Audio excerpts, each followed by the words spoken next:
everyone, we have now made it to our third day with our starters. And when I came out to look at them this morning, they actually had grown quite a bit, and they're also very bubbly on the inside. Take a look at these pictures.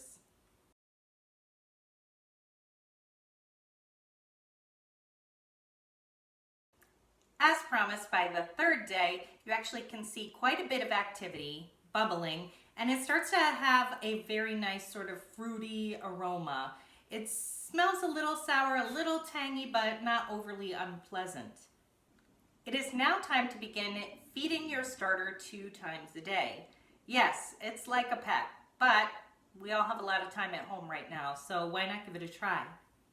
To begin, you will need a large spoon to thoroughly stir your starter. Then you're going to remove a generous half cup of your starter.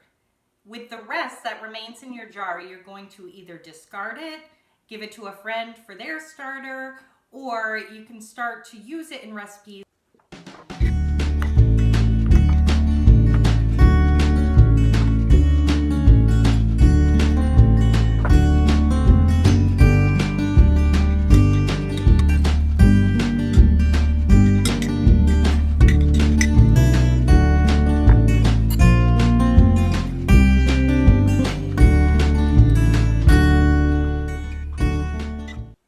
In these 2 bowls, I have the discards from my starters.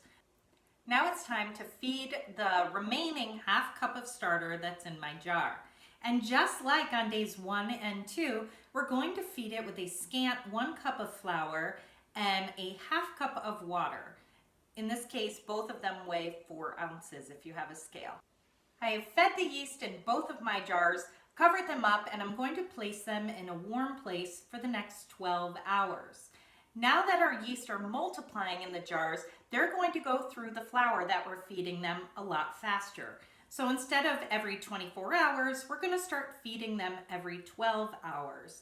It's best to try and get some sort of schedule. For me, I'm going to do 9 a.m. in the morning and 9 a.m. at night.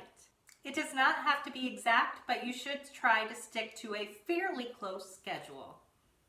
We are going to repeat 2-a-day feedings for day 4, day 5, and as many days as it takes for your starter to start looking active.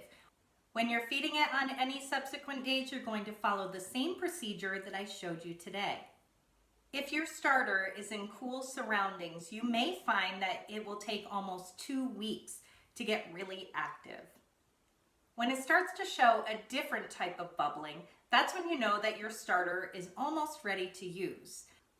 So on that day when you stir it down and feed it, I want you to go ahead and take note of where it was on your jar. You can do this in a couple different ways. You can mark it with a marker, you can put a piece of tape on there, you can even use rubber bands and put it around on the bottom of right where your starter sits. You'll know that it is ready to use when after 4 to 6 hours, your starter has doubled in size. So that's why it's really important that you go ahead and mark the jar. Due to this potential shortage, I'm going to share with you a link that teaches you how to make a mini starter. With this mini starter, you only need a smaller container, 1 tablespoon of flour, and 1 tablespoon of water to get started. And then you leave it alone between 2 and 5 days until it starts to become active.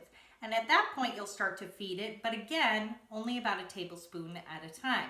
This will help you ration out your flour so that you can use it when you're actually ready to bake instead of using it when you're feeding your starter. We'll check back in tomorrow on day 4 to see how my starters are doing.